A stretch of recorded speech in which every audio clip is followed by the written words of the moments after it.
Hey, and welcome back to Smash News. I'm C5 from the Beefy Smash Dudes, bringing you episode 3. Let's get into it. Starting off, we have a huge announcement not just about one Smash 4 tournament, but a whole tournament circuit, the Midwest Mayhem 8 North America Tour. This circuit includes 8 tournaments spread out across North America and one online qualifier, the PG Key to Midwest Mayhem. They are scheduled on different dates in February and March. The winners of each of those in total 9 tournaments will get flown out to Midwest Mayhem 8, which will be the final showdown of the circuit on April 9th. This is a huge, one-of-its-kind project with tons of organizations involved working together to make 2017 even more amazing for Smash 4 than it already is. So keep your eyes open, and if you want to visit one of these events, all necessary links are in the description.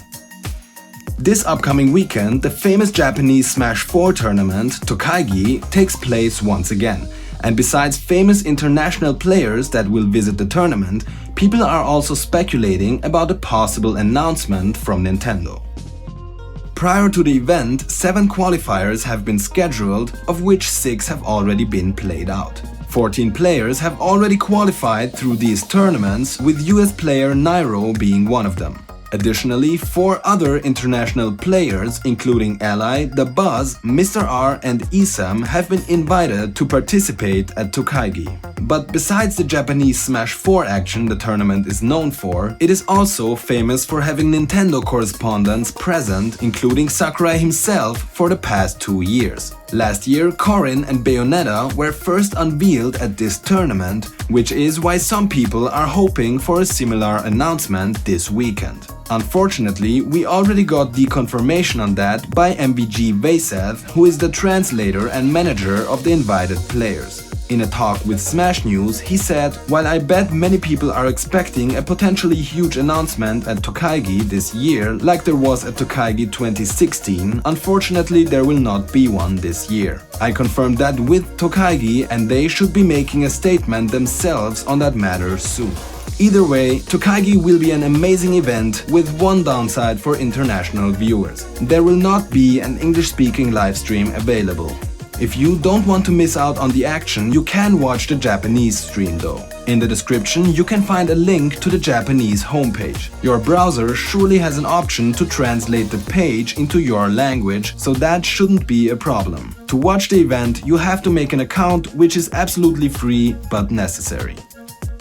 Speaking of Japan, the local Melee community just released a new power ranking. This ranking shows the top 30 Melee players of the Japanese scene, with Shippu on 3rd place, VG Bootcamp's own Amsa on 2nd, and Rudolph on 1st place. But rumors say that Japan has a lot of hidden bosses, who are really good players that do not attend tournaments very often. That's why the PR could have some inaccuracies, but it definitely is a good representation of the Japanese scene. And lastly, we have a follow-up news on the 2 sets at Genesis 4 that have been played with wrong rules. The PGStats team has officially stated that the sets of The Buzz vs Zero and Komorikiri vs Captain Zack will not count towards the next PG ranking. While still counting Zero's and Captain Zack's placings at the tournament, they decided that not counting these specific wins was the most objective and fairest way to handle it. As always, thank you so much for watching. Make sure to stay tuned for our next regular upload, and I will see you again next week for another episode of Smash News. Stay beefy.